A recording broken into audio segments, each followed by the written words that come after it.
Assalomu alaykum, hurmatli o'rtoqlar. Bu videoda Huntme platformasida My Vacancies oynasini ko'rib chiqamiz.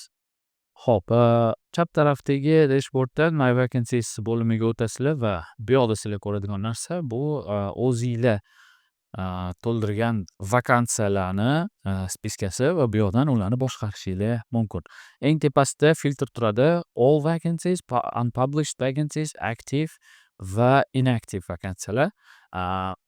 Unpublished vacancies bu puli to'lanmagan, ya'ni to'lov qilinmagan vakansiyalar. Bularni kandidatlar ko'rmaydi. Sizni o'zingizni profilingizda ko'rinib turadi faqat pulini to'laganingizdan keyin. Bu vakansiyalar aktivga o'tadi. Aktiv vakansiyalarni kandidatlar ko'radi va kandidatlar bu vakansiyalarga ishga topshirish imkoniyati bo'ladi. Agarda siz vakansiyani o'chirib qo'yishni xohlasangiz, kandidatlar ko'rishini xohlamasangiz, inaktivga o'tkazib qo'yasiz va inaktiv vakansiyalar sizda shuncha bo'libda turadi. Xo'p, keyingisi vakansiyalar ro'yxatini siz ikki xil tarzda ko'rishingiz mumkin. Birinchisi card view, ikkinchisi table view. O'zingizga mosini tanlasangiz bo'ladi. Va bu yoqda filtr qilsangiz bo'ladi vakansiyalarni, ya'ni faqatgina dispetcher vakansiyalarni ko'rmoqchi bo'lsangiz, shularni ro'yxatini chiqazib beradi. Agar Amazon spetsialist vakansiyalarni ko'rmoqchi bo'lsangiz, ularning ro'yxatini yokida lokatsiya bo'yicha ham filtr qilsangiz bo'ladi. Aktiv vakansiyalar ro'yxatiga o'tamiz o'rtoqlar. Vakansiyalar ko'rib turganingizdek ikki xil bo'ladi. Birinchisi o'sha oddiy regular vakansiyalar va sariqda belgilab, tillarangli belgilab qo'yilganlari bular premium vakansiyalar.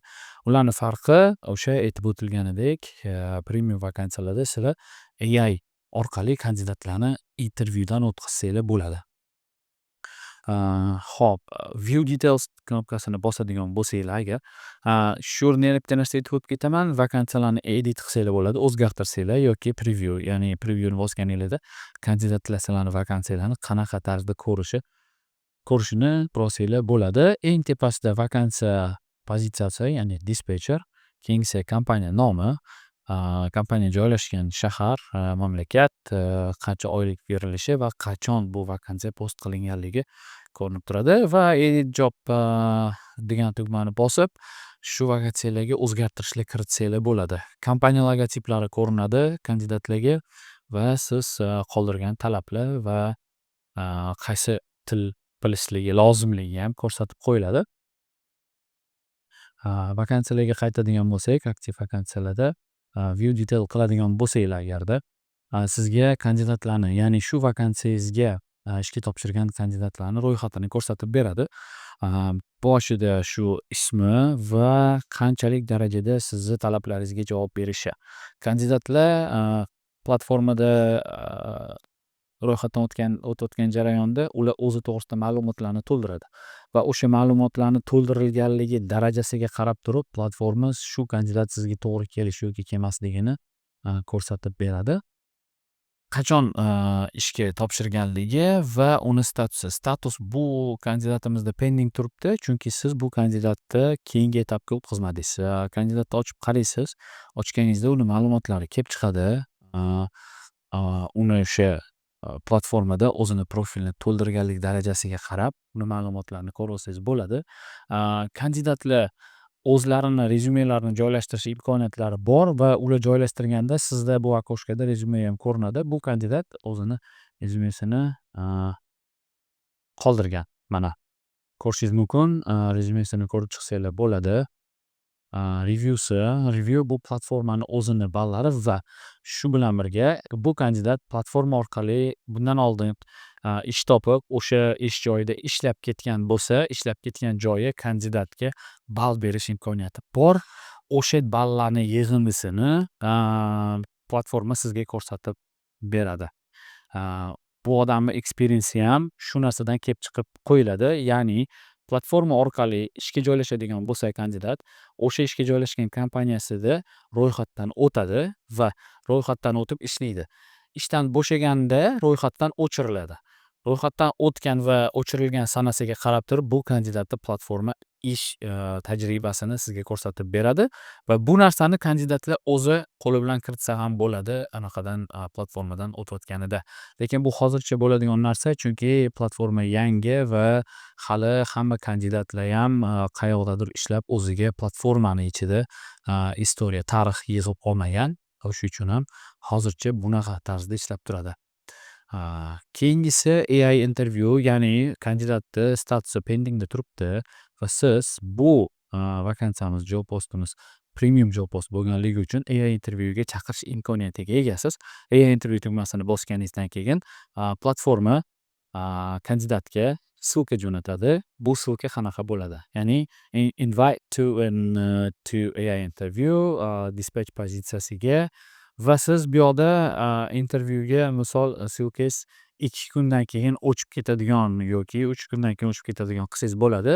Bu bilan siz kandidatga mana shuncha vaqtni ichidagina intervyu topshirish imkoniyatiga egasiz. Agar bu vaqtda o'tkazib yuborsangiz, siz ishga olinmaysiz degandagi bo'lasiz va tagida instruksiya yoki notlar yozib qoldirsangiz bo'ladi va send invitation tugmasini bosasiz.